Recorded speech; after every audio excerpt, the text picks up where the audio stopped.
નમસ્કાર વિદ્યાર્થી મિત્રો, એકલવ્ય એકેડેમી રાજકોટની યુટ્યુબ ચેનલ પર આપનું સ્વાગત છે। અહીંયા આપણે મહેનતની મોસમ સિરીઝ અંતર્ગત આપણે અલગ અલગ જે બંધારણના ટોપિક છે એની ક્વેશ્ચન આન્સર સિરીઝ લઈને આવતા રહેલા છે।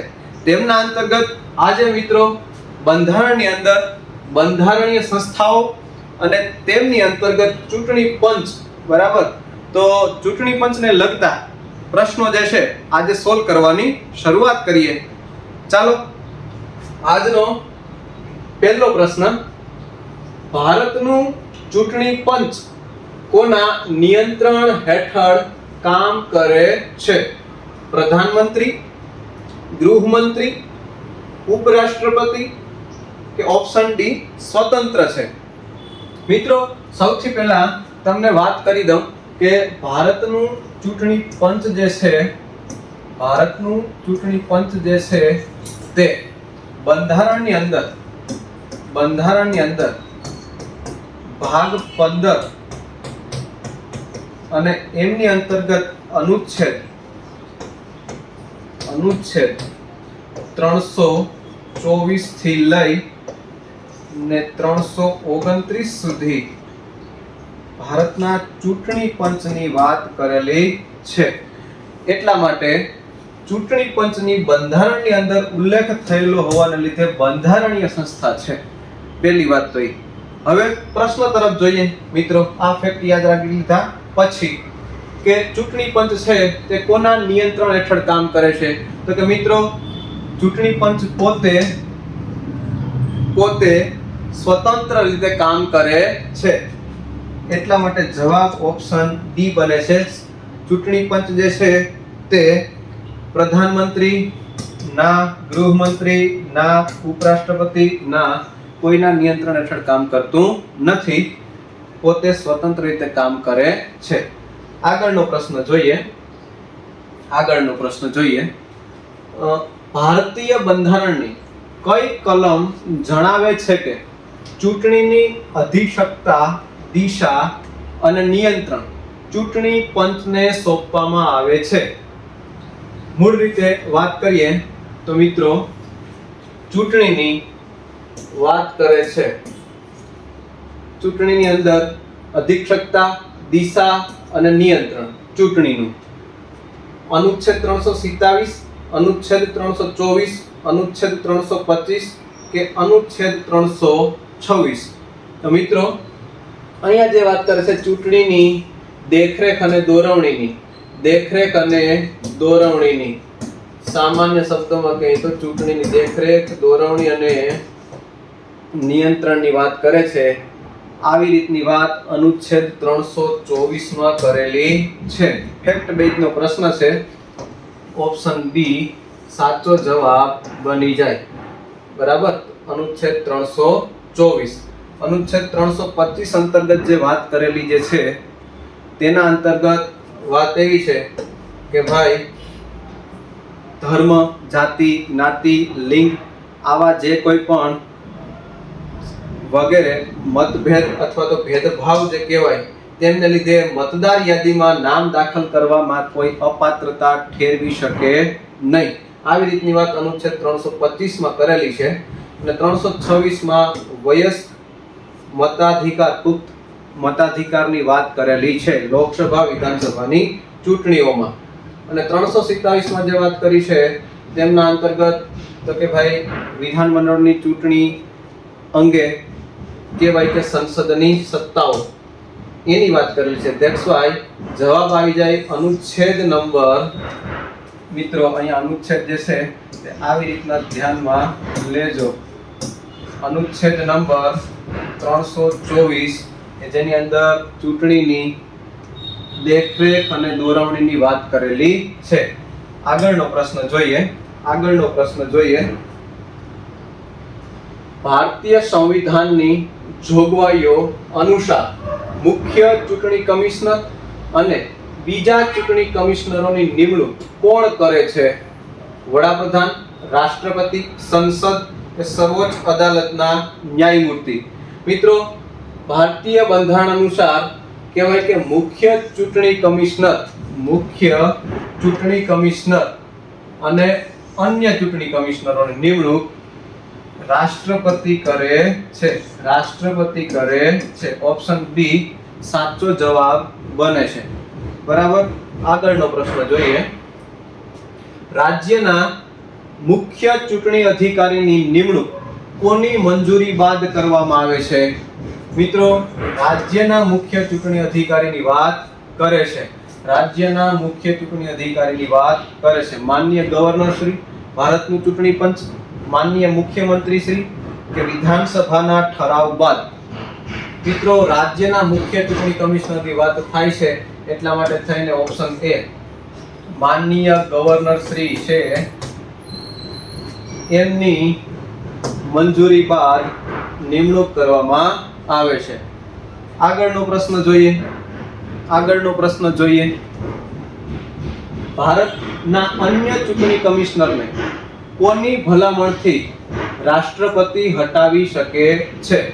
મિત્રો, ભારતના અન્ય ચૂંટણી કમિશનર, અહીંયા મુખ્ય ચૂંટણી કમિશનરની વાત કરતા નથી. બરાબર, આ વાત ધ્યાને લ્યો. અન્ય ચૂંટણી કમિશનરની વાત કરે છે. તો ભારતના અન્ય ચૂંટણી કમિશનરને કોની ભલામણથી રાષ્ટ્રપતિ જે છે તે હટાવી શકે? વડાપ્રધાન, સુપ્રીમ કોર્ટના ચીફ જસ્ટિસ, રાષ્ટ્રપતિ કે મુખ્ય ચૂંટણી કમિશનર? મિત્રો, અહીંયા તમને એક વાત કહી દઉં કે મુખ્ય ચૂંટણી કમિશનર જે છે તેમની ભલામણથી અન્ય ચૂંટણી કમિશનરને રાષ્ટ્રપતિ હટાવે છે. એટલા માટે છે ઓપ્શન ડી મુખ્ય ચૂંટણી કમિશનર જે છે એ સાચો જવાબ બની જાય. બરાબર છે. આગળનો પ્રશ્ન જોઈએ. નીચેના વિધાનોને ધ્યાનમાં લો. મિત્રો, દર વખતની જેમ જ આ વખતે પણ થોડા લાંબા પ્રશ્નો એનાલિટિક બેઝ વિધાનવાળા મૂકેલા છે. તેમના અંતર્ગત વાત કરીએ કે રાષ્ટ્રપતિ જે છે, વિધાન 1 ની અંદર રાષ્ટ્રપતિ જે છે મુખ્ય ચૂંટણી કમિશનરને પદ પરથી દૂર કરી શકે છે. વિધાન 2, ચૂંટણી પંચ લોકસભા, રાજ્ય વિધાનસભા અને રાષ્ટ્રપતિ પદ માટે ચૂંટણીનું આયોજન કરે છે. મિત્રો, ઓપ્શન જે આપેલા છે તેમાં બંને વિધાનો 1 અને 2 સાચા છે અને વિધાન 2 વિધાન 1 ની સમજૂતી આપે છે. ઓપ્શન બી માં બંને વિધાનો 1 અને 2 સાચા છે, પરંતુ વિધાન 2 વિધાન 1 ની સમજૂતી આપતું નથી. ઓપ્શન સી વિધાન 1 સાચું છે પરંતુ વિધાન 2 સાચું નથી. અહીંયા ઓપ્શન ડી ની વાત કરે, વિધાન 1 સાચું નથી પરંતુ વિધાન 2 સાચું છે. મિત્રો, અહીંયા આપણે પ્રશ્ન સમજવામાં સૌપ્રથમ આપણે વિધાન છે તે જોવા પડે કે કયું વિધાન સાચું છે, કયું વિધાન ખોટું છે. તો મૂળ વાત ઉપર આપણે આવીએ કે રાષ્ટ્રપતિ જે છે મુખ્ય ચૂંટણી કમિશનરને પદ પરથી દૂર કરી શકે છે. મિત્રો, અહીંયા જોવા જાવ તો મુખ્ય ચૂંટણી કમિશનર જે છે એને પદ પરથી દૂર કરવા હોય તો સર્વોચ્ચ ન્યાયાલયના ન્યાયાધીશને જે હટાવવા માટેની પ્રક્રિયા છે તેવી જ પ્રક્રિયાને અનુસરવી પડે. યાની કે બંને ગૃહો એટલે કે સંસદના લોકસભા અને રાજ્યસભા બંને ગૃહોની વિશેષ બહુમતીની જરૂર પડે. ક્યારે મિત્રો? જ્યારે મુખ્ય ચૂંટણી કમિશનરને હટાવવાની વાત થાય ત્યારે. એનો મતલબ ઈ થયો કે 50% સંપૂર્ણ બહુમત એટલે કે 50% પ્લસ હાજર રહીને મત આપનારાના 2/3 મત. આ રીતે પ્રસ્તાવ પસાર થાય તો મુખ્ય ચૂંટણી કમિશનરને હટાવી શકાય. પણ મિત્રો, અહીંયા રાષ્ટ્રપતિ જે છે એ સીધા આવી રીતે મુખ્ય ચૂંટણી કમિશનરને હટાવવાની જોગવાઈ દેખાતી નથી. હા મિત્રો, રાષ્ટ્રપતિ જે છે તે અન્ય ચૂંટણી કમિશનરને ક્યારે? તો કે ભાઈ મુખ્ય ચૂંટણી કમિશનરની ભલામણથી મુખ્ય ચૂંટણી કમિશનરની ભલામણથી હટાવી શકે છે. પણ અહીંયા તો મુખ્ય ચૂંટણી કમિશનર આપેલા છે, અન્ય આપેલા નથી. એ સિવાય પ્રાદેશિક કમિશનરોને પણ મુખ્ય ચૂંટણી કમિશનર જે કહેવાય તેની ભલામણથી રાષ્ટ્રપતિ હટાવી શકે છે. પણ મિત્રો અહીંયા મુખ્ય ચૂંટણી કમિશનર માટે બંધારણમાં જોગવાઈ આ મુજબની કરેલી છે. એટલા માટે છે ને વિધાન 1 જે છે એ સાચું નથી. તો વિધાન 1 અને 2 સાચા છે નહીં. બંને વિધાન. હવે વાત આવી વિધાન 2 ને જુઓ. ચૂંટણી પંચ છે લોકસભા, રાજ્ય વિધાનસભા અને રાષ્ટ્રપતિ પદ માટે ચૂંટણીનું આયોજન કરે છે. વાત સાચી છે, વાત સાચી છે. ભારતનું ચૂંટણી પંચ, બરાબર. તો વિધાન 2 સાચું પડે, બરાબર. પણ વિધાન 1 અહીંયા સાચું પડતું નથી, બરાબર. અહીંયા વિધાન 1 સાચું છે પણ વિધાન 2 સાચું નથી. આ ઓપ્શન પણ ખોટો પડે. વિધાન 1 જે છે એ સાચું નથી, પરંતુ વિધાન 2 છે એ સાચું છે. તો ઓપ્શન ડી સાચો જવાબ બને, બરાબર. અહીંયા અન્ય ચૂંટણી કમિશનર આપેલું હોય તો બંને વિધાન સાચા પડે, બરાબર. ઓપ્શન ડી અત્યારે સાચો જવાબ ગણાશે. આગળ વાત કરીએ. ભારતીય સંવિધાન મુજબ ભારતના મુખ્ય નિર્વાચન કમિશનરના કાર્યકાળ સંદર્ભે નીચેના પૈકી કયું સાચું છે? મિત્રો મુખ્ય નિર્વાચન એટલે ચૂંટણી. આ ખબર ન હોય તો નિર્વાચન એટલે ચૂંટણી કમિશનરના કાર્યકાળની જ વાત કરે છે, બરાબર છે. તો ભારતીય બંધારણ મુજબ ભારતના મુખ્ય ચૂંટણી કમિશનર જે કહેવાય, ભારતના મુખ્ય ચૂંટણી કમિશનર જે કહેવાય તેના માટે અહીંયા ઓપ્શન એ 6 વર્ષ અથવા 65 વર્ષની આયુ થાય ત્યાં સુધી, જે પહેલું હોય ત્યાં સુધી. ત્યારબાદ ઓપ્શન બી ની વાત કરે 65 વર્ષ બાદ 5 વર્ષ અથવા તો 62 વર્ષની આયુ થાય ત્યાં સુધી, જે પહેલું હોય ત્યાં સુધી. ત્યારબાદ 6 વર્ષ અથવા 62 વર્ષની આયુ થાય ત્યાં સુધી, જે પહેલું હોય ત્યાં સુધી. અને ઉપરોક્તમાંથી કોઈ નહીં. મિત્રો અહીંયા ઓપ્શન એ જે છે તે સાચો જવાબ બને છે. 6 વર્ષ અથવા તો 65 વર્ષની આયુ થાય ત્યાં સુધી, આવી રીતે જે પહેલું હોય તે, બરાબર, ત્યાં સુધી કહેવાય કે મુખ્ય ચૂંટણી કમિશનરનો કાર્યકાળ ગણાય છે. ઓપ્શન એ સાચો જવાબ બને. આગળ વાત કરીએ. ફરી વખત થોડોક લાંબો પ્રશ્ન જે છે, જે કહેવાય, નીચેના પૈકી કયા વિધાનો સાચા છે? વિધાનો જોઈએ. સર્વોચ્ચ અદાલતના ન્યાયાધીશને જે રીતે અને જે કારણે હોદ્દા ઉપરથી દૂર કરી શકાય તેવી રીતે અને તેવા કારણો સિવાય ચૂંટણી કમિશનરને તેમના હોદ્દા ઉપરથી દૂર કરી શકાશે નહીં. વિધાન 1 તો કે ભાઈ વિધાન 1 તો સાચી વાત કરે છે. વિધાન 2 ની વાત કરીએ. મુખ્ય ચૂંટણી કમિશનરની સેવામાં શરતોમાં તેમની નિમણૂક પછી તેમને ગેરલાભ થાય તેવા ફેરફાર કરી શકાશે નહીં. હા, આ પણ ભાઈ વિધાન સાચું છે, કેમ કે મુખ્ય ચૂંટણી કમિશનરની સેવા શરતો બાબતેની સ્વતંત્રતા છે, એટલા માટે વિધાન 2 સાચું છે. અનુચ્છેદ 326 વિધાન 3 ની વાત કરીએ. અનુચ્છેદ 326 ભારતના ચૂંટણી આયોગની લોકસભા અને વિધાનસભાઓની ચૂંટણીઓ યોજવા માટેની સત્તા બાબતની વાત કરે છે, બરાબર છે. તો અહીંયા પણ એક કહીએ કે વાત સાચી છે, બરાબર. ત્યારબાદ ટીએન સેશનને 1995માં ચૂંટણી આયોગના સભ્યોને દૂર કરવા માટે અદાલતમાં અરજી કરી હતી, બરાબર. અહીંયા આગળ વાત સાચી છે. તો વાત ચારેય સાચી આવતી હોય તો બરાબર ઓપ્શન એ જતો રહે, ઓપ્શન બી જતો રહે, ઓપ્શન સી જતો રહે, ઓપ્શન ડી છે 1, 2, 3 અને 4 વિધાન સાચા બને. ઓપ્શન ડી છે તે સાચો જવાબ બનશે. ઓપ્શન ડી છે તે સાચો જવાબ બનશે, બરાબર. આગળના પ્રશ્નોની વાત કરીએ. ધર્મ, જાતિ, જ્ઞાતિ કે લિંગ ભેદના કારણે કોઈ વ્યક્તિ મતદાર યાદીમાં નામ દાખલ કરાવવા માટે અપાત્ર નહીં થવા બાબતની જોગવાઈ ભારતીય સંવિધાનના કયા આર્ટિકલમાં કરવામાં આવેલ છે? બરાબર. આર્ટિકલ 325, આર્ટિકલ 326, આર્ટિકલ 327 કે આર્ટિકલ 328?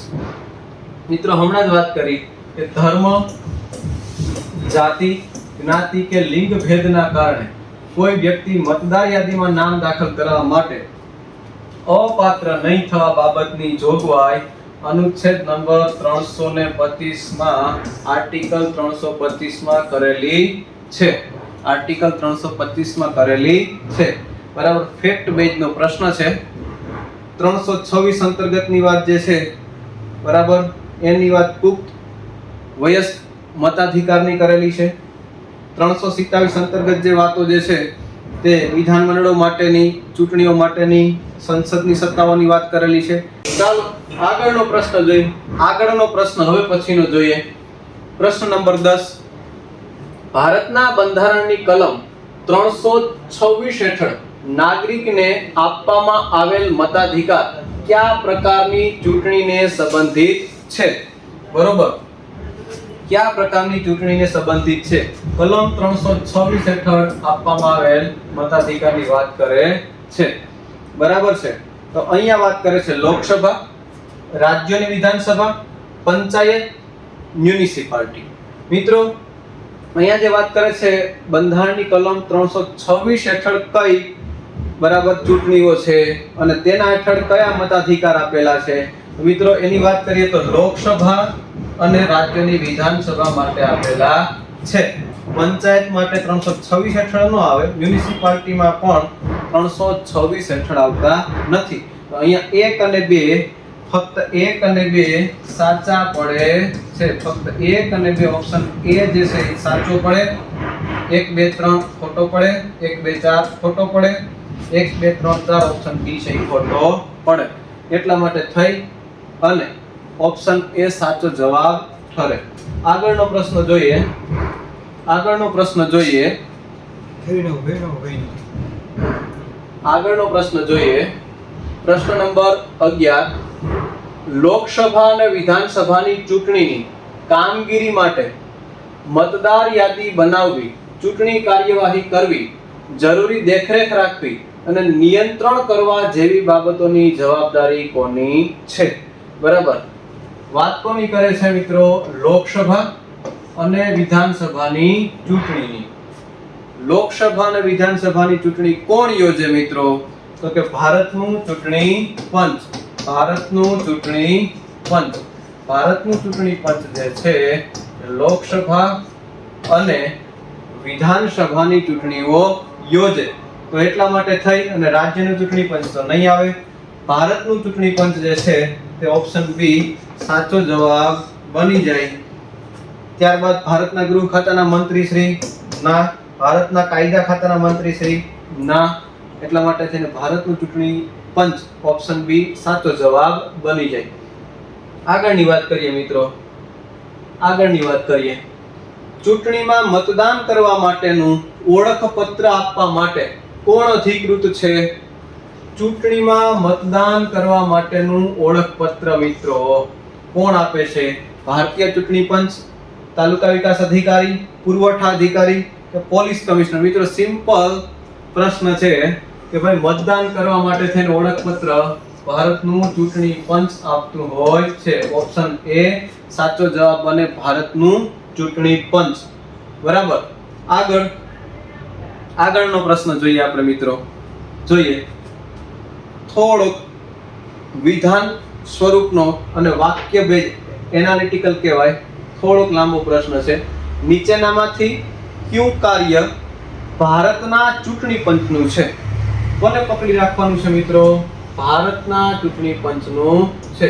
ભારતના ચૂંટણી પંચની વાત કરી છે એના અંતર્ગત જોઈએ વિધાન, પેલું સંસદ અને રાજ્ય વિધાન મંડળોની બધી જ ચૂંટણી કરાવી.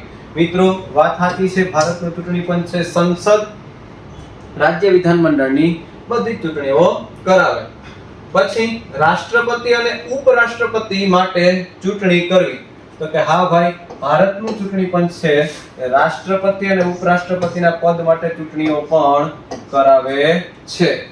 ત્યાર પછી વાત ઈ છે કોઈક રાજ્યમાં સ્વતંત્ર અને નિષ્પક્ષ ચૂંટણી માટે અનુકૂળ રાજ્ય ન હોવાથી રાષ્ટ્રપતિ શાસન લગાવવા માટે ભલામણો કરવી.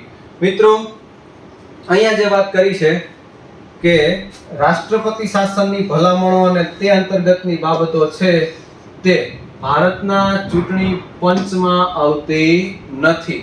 બરાબર, ભારતના ચૂંટણી પંચમાં આવતી નથી. આ જે નિર્ણય છે તે વિધાન 3 જે છે તે ભારતના ચૂંટણી પંચની જોગવાઈ અંતર્ગતની વાત નથી. વિધાન નંબર 4, ચૂંટણી યાદીઓ તૈયાર કરવાના કાર્યનું નિરીક્ષણ, નિર્દેશન અને નિયંત્રણ. આ વાત જે છે ચૂંટણી યાદીઓ બાબતેની તે ભારતનું ચૂંટણી પંચ કરે છે.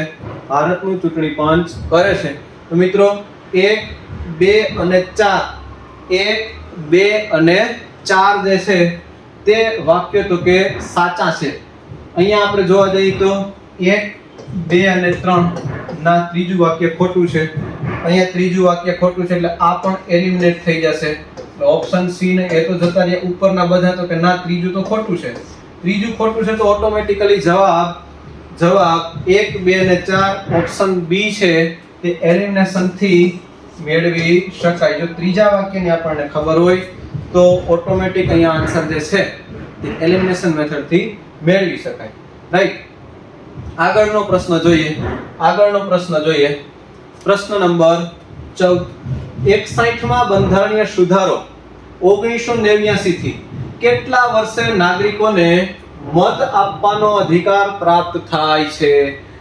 મિત્રો સિમ્પલ આન્સર આનો છે પણ મૂળ વાત છે. બરાબર, 21 વર્ષ, 20 વર્ષ, 18 વર્ષ કે 19 વર્ષ?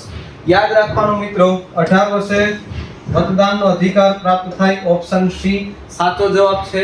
પણ મિત્રો અહીંયા આ જે પ્રશ્ન પૂછ્યો છે તે વાક્ય યાદ રાખવાનું છે કે 18 વર્ષ વાળી જે વાત છે તે 61માં બંધારણીય સુધારા 1989 માં આ સુધારો કરેલો છે. તેની અગાઉ 21 વર્ષમાંથી 18 વર્ષ લઈ આવેલું છે. કહેવાનો મતલબ 61મો બંધારણીય સુધારો 1989 18 વર્ષ. બરોબર છે. આગળની વાત ભારતમાં મતાધિકાર અને ચૂંટાવાનો અધિકાર છે. ભારતની અંદર મતાધિકાર અને ચૂંટાવાનો અધિકાર કહેવાનો પ્રશ્નનો મીનિંગ છે કે કયા પ્રકારનો અધિકાર છે? મતાધિકાર અને ચૂંટાવાનો અધિકાર છે તે સંવૈધાનિક અધિકાર છે, મૂળ અધિકાર છે, કાયદાકીય અધિકાર અથવા તો રાજકીય અધિકાર છે કે આમાંથી કોઈ નહીં? તો મિત્રો મતાધિકાર અને ચૂંટાવાનો અધિકાર છે સાંવિધાનિક અધિકાર નથી, મૂળ અધિકાર પણ નથી, ત્યાં પણ વાત કરેલી નથી. કાયદાકીય અધિકાર અથવા તો રાજકીય અધિકાર જે છે ઓપ્શન સી સાચો જવાબ બને. બરાબર છે, આમાંથી કોઈ પણ નહીં. ઓપ્શન બી પણ ખોટો જવાબ. અહીંયા ઓપ્શન સી સાચી વાત બને. આગળની વાત રાજકીય પક્ષોને ચૂંટણી ચિહ્નને કોણ માન્યતા આપે? ભાઈ, રાજકીય પક્ષોના ચૂંટણી ચિહ્ન છે ને કોણ માન્યતા આપે? મુખ્ય ચૂંટણી અધિકારી, સંસદ, પ્રધાનમંત્રી કે ચૂંટણી આયોગ? તો મિત્રો ચૂંટણી અધિકારી એકલું તો નહીં આવે. સંસદનું કામ નથી, પ્રધાનમંત્રીનું કામ નથી, ચૂંટણી આયોગનું કામ છે. ચૂંટણી આયોગનું કામ છે. બરાબર, પક્ષોને ચૂંટણી બરાબર અને એની ચિહ્ન જે કહેવાય ચૂંટણી ચિહ્ન એને માન્યતા આપવી. આગળની વાત કરીએ, થોડોક લાંબો પ્રશ્ન. ચૂંટણી અંગે નીચેના વિધાનો ધ્યાને લો. વિધાન એક જોઈએ મિત્રો. મુખ્ય ચૂંટણી પંચ લોકસભાની ચૂંટણી કરે છે. બરાબર, હમણાં જ જોઈ ગયા કે ભાઈ મુખ્ય ચૂંટણી પંચ જે કહેવાય ભારતનું ચૂંટણી પંચ લોકસભાની ચૂંટણી કરે છે. મુખ્ય ચૂંટણી પંચ રાષ્ટ્રપતિ તથા ઉપરાષ્ટ્રપતિની ચૂંટણી કરે છે. તો કે હા, રાષ્ટ્રપતિ ઉપરાષ્ટ્રપતિની ચૂંટણી કરે છે. રાજ્ય ચૂંટણી પંચ વિધાનસભાની ચૂંટણી કરે છે. મિત્રો અહીંયા રાજ્ય ચૂંટણી પંચ એવી વાત કરી છે. રાજ્ય ચૂંટણી પંચ એવી વાત કરી છે. મિત્રો અહીંયા આ વિધાન જે છે તે કહેવાય કે ભૂલ ભરેલું છે. એટલા માટે કે ભાઈ જો કહેવાય કે ભારતનું ચૂંટણી પંચ અથવા તો મુખ્ય ચૂંટણી પંચ વિધાનસભાની ચૂંટણી કરે તો તે વાક્ય સાચું બને. બીજી વાત, રાજ્ય ચૂંટણી પંચ છે તે વિધાનસભાની ચૂંટણીઓ યોજતું નથી. બરાબર, તો રાજ્ય ચૂંટણી પંચની હજી એક વાત કરી દઉં મિત્રો. ભારતનું ચૂંટણી પંચની વાત તો આપણે કરી હતી કે ભાઈ 324 થી 329 સુધી વાત કરેલી છે બંધારણમાં. તો રાજ્ય ચૂંટણી પંચ જે છે તેવી રીતે તેની વાત બંધારણમાં 243 કે અંતર્ગત કરેલી છે.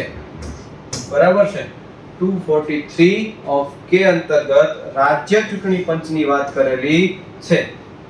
તેમના અંતર્ગત સ્થાનિક સ્વરાજ્યની ચૂંટણીઓ જે કહેવાય, ગ્રામ પંચાયત, તાલુકા પંચાયત, જિલ્લા પંચાયત આવી જે ચૂંટણીઓ જે છે તે તો કે રાજ્ય ચૂંટણી પંચ યોજતું હોય છે. બરાબર છે. એટલા માટે થઈ અને અહીંયા ત્રીજું વિધાન છે એ ખોટું પડે છે. આગળનો પ્રશ્ન પેલું જોઈએ, વિધાન રાજ્ય ચૂંટણી પંચ પંચાયતોની ચૂંટણી કરે છે. તો કે હા, રાજ્ય ચૂંટણી પંચ જે છે હમણાં જ વાત કરી, સ્થાનિક સ્વરાજ્યની ચૂંટણીઓ એટલે કે પંચાયતોની ચૂંટણીઓ. તો કે હા, વાત સાચી છે. એટલે વિધાન 1, 2 અને 4, 1, 2 અને 4. તો મિત્રો ફક્ત 1, 2 તો નહીં આવે. તો બીજું વિધાન ખોટું છે, એલિમિનેશન થી તે નીકળી જશે. અગેન 1, 2 અને 3, અહીંયા ત્રીજું વિધાન ખોટું છે, પકડી લો ખોટી વાત. તો ઓટોમેટિકલી તમારો જવાબ 1, 2 અને 4 ઓપ્શન સી સાચો જવાબ બને. બરાબર. આગળની વાત કરીએ થોડોક ફરી વખત એનાલિટિકલ પ્રશ્ન. ભારતના ચૂંટણી પંચ માટે નિમ્નમાંથી કયું વિધાન સાચું છે? ભારતના ચૂંટણી પંચની વાત કરે. જોઈએ, ભારતના રાષ્ટ્રપતિની ચૂંટણીનું આયોજન કરે છે. ફરી વખત એકની એક વાત, ભારતનું ચૂંટણી પંચ કરે છે. તો કે હા, તે મહાનગરપાલિકાઓની ચૂંટણીનું આયોજન કરે છે. મિત્રો, મહાનગરપાલિકાઓની ચૂંટણીનું આયોજન ભારતનું ચૂંટણી પંચ કરતું નથી. વિધાન 2 ખોટું છે. તો ભાઈ મહાનગરપાલિકાઓની ચૂંટણીનું આયોજન કોણ કરે? ભાઈ રાજ્ય ચૂંટણી પંચ કરે. રાજ્ય ચૂંટણી પંચ. હમણાં જ આપણે કીધું સ્થાનિક સ્વરાજ્યની ચૂંટણીઓ બધી રાજ્ય ચૂંટણી પંચ કરે. એટલા માટે થઈને મહાનગરપાલિકાની ચૂંટણી જે છે તે કોણ કરે? રાજ્ય ચૂંટણી પંચ. બરાબર. ભારતનું ચૂંટણી પંચ કરતું નથી. આ જોઈને હવે જોઈ લો અહીંયા મિત્રો કે જે 2 આવતું હોય ખોટી વાત છે. બરાબર. એક ઓપ્શન તો ત્યાં જ નીકળી જાય.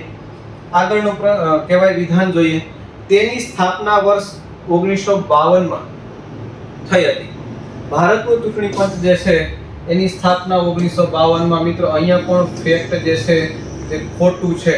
બરાબર. ભારતના ચૂંટણી પંચની સ્થાપના 25મી જાન્યુઆરી 1950 માં થઈ હતી. બરાબર. 25મી જાન્યુઆરી 1950. તો અહીંયા જે આ ફેક્ટ ખોટું છે એટલે વિધાન ત્રીજું પણ ખોટું છે. મિત્રો, 3 જ્યાં દેખાય તે વાત પણ ખોટી પડે. બરાબર. 3 જે દેખાય તે વાત પણ ખોટી પડે. જોતા જાઓ. ABC ખોટા, ઓટોમેટિકલી આન્સર બની જાય ઓપ્શન ડી. ચોથું તો તપાસવાનું રહ્યું પણ જોઈ લઈએ. તે એક બંધારણીય સંસ્થા છે. હા, હમણાં જ કીધું કે ભાઈ ચૂંટણી પંચ જે છે તેનો બંધારણમાં ઉલ્લેખ થયેલો છે. અનુચ્છેદ 324 થી લઈને 329. તો 1 અને 4 વિધાન સાચા પડે છે. એટલા માટે થઈ ફક્ત 1 અને 4 ઓપ્શન ડી સાચો જવાબ બને. આગળ નિમ્નલિખિતમાંથી કયું વાક્ય સાચું છે? નિમ્નલિખિતમાંથી કયું વાક્ય સાચું છે? ચૂંટણી પંચની સ્થાપના બંધારણની કલમ 320 પ્રમાણે છે. બરાબર છે. મિત્રો, હમણાં જ કીધું 320 પ્રમાણે નહીં પણ 324 થી લઈને 329 માં વાત કરી છે. એટલા માટે થઈ અને ઓપ્શન એ તો ખોટો પડે. પછી ચૂંટણી પંચમાં એક મુખ્ય ચૂંટણી કમિશનર અને બીજા 4 ચૂંટણી કમિશનર હોય છે. તો મિત્રો, ભારતના ચૂંટણી પંચમાં એક મુખ્ય ચૂંટણી કમિશનર, વાત સાચી, અને બીજા અન્ય બે ચૂંટણી કમિશનર છે. આ 4 ચૂંટણી કમિશનર આવે નહીં. એટલા માટે આ પણ ખોટું પડે. લોકસભા, રાજ્યસભા, વિધાનસભા, નગરપાલિકા તથા ગ્રામ પંચાયતની ચૂંટણીઓ તટસ્થ રીતે થાય તે માટે આ પંચની સ્થાપના કરવામાં આવેલ છે. બરાબર. બીજી વાત એ છે મુખ્ય ચૂંટણી કમિશનરની નિમણૂક રાષ્ટ્રપતિ કરે છે. મિત્રો, લોકસભા, રાજ્યસભા, વિધાનસભા, નગરપાલિકા તથા ગ્રામ પંચાયતની ચૂંટણીઓ તટસ્થ રીતે થાય તે માટે આ પંચ અહીંયા પણ કંઈક ફેરફાર છે. બધાના માટે એક પંચ આવતું નથી. ભારતનું ચૂંટણી પંચ, રાજ્યનું ચૂંટણી પંચ અલગ વાત છે. બરાબર.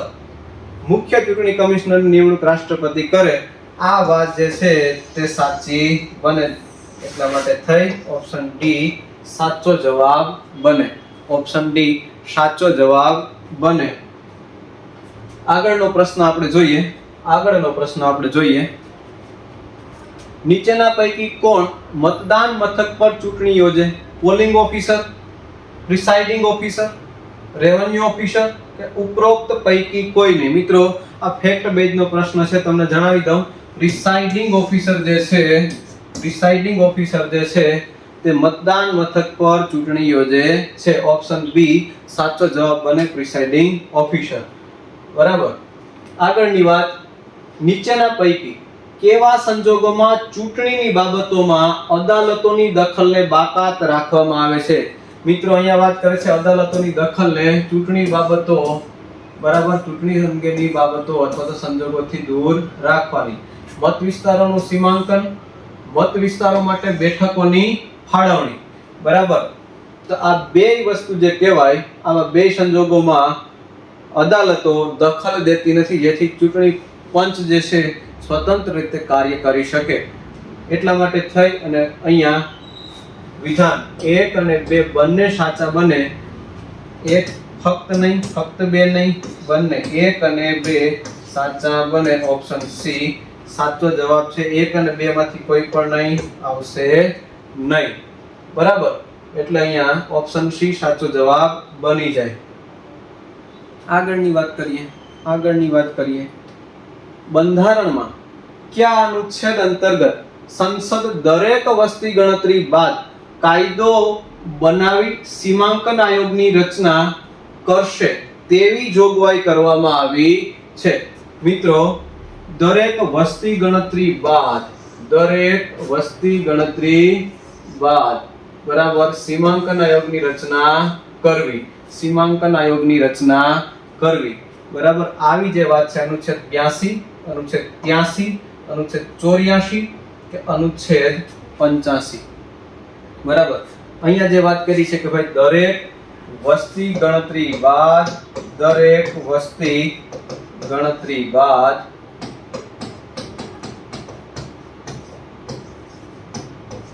ફેર ગોઠવણી આવી વાત જે છે તે અનુચ્છેદ કહેવાય કે 82 માં કરેલી છે. આર્ટિકલ 82. ઓપ્શન એ સાચો જવાબ બને. બરાબર. આવી રીતે મિત્રો તમને વાત કરું કે સીમાંકન આયોગ જે છે, જેને પરિસીમન આયોગ પણ કહેવાય, ડિલિમિટેશન કમિશન પણ કહેવાય. પરિસીમન આયોગ જે છે અત્યાર સુધીમાં ભારતની અંદર ટોટલ 4 વખત નિમાયેલ છે. યાદ રાખજો. બરાબર. અને અનુચ્છેદ 82 અંતર્ગત આવી વાત થયેલી છે, દરેક વસ્તી ગણતરી બાદ ફેર ગોઠવણી કરવી. ત્યારબાદ અનુચ્છેદ 83 જે છે તે વાત કરે છે સંસદના ગૃહોની મુદતની. બરાબર. 84 જે વાત કરે છે સંસદ સભ્યની લાયકાતની વાત કરે છે.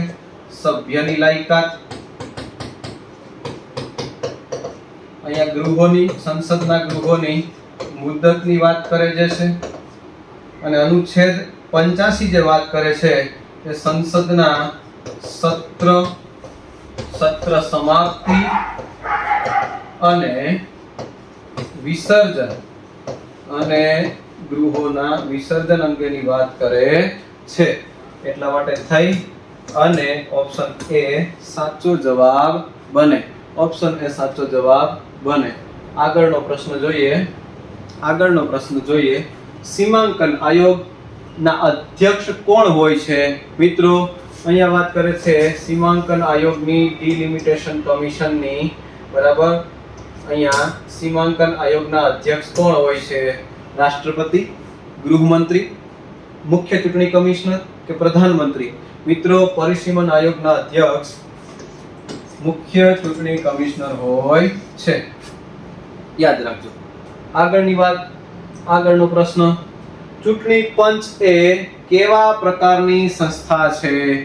ચૂંટણી પંચ તે કેવા પ્રકારની સંસ્થા છે? બંધારણીય છે, બંધારણીય અને અર્ધન્યાયિક છે, બંધારણીય સલાહકારી અને અર્ધન્યાયિક છે, કે બંધારણીય સલાહકારી અને વૈધાનિક છે?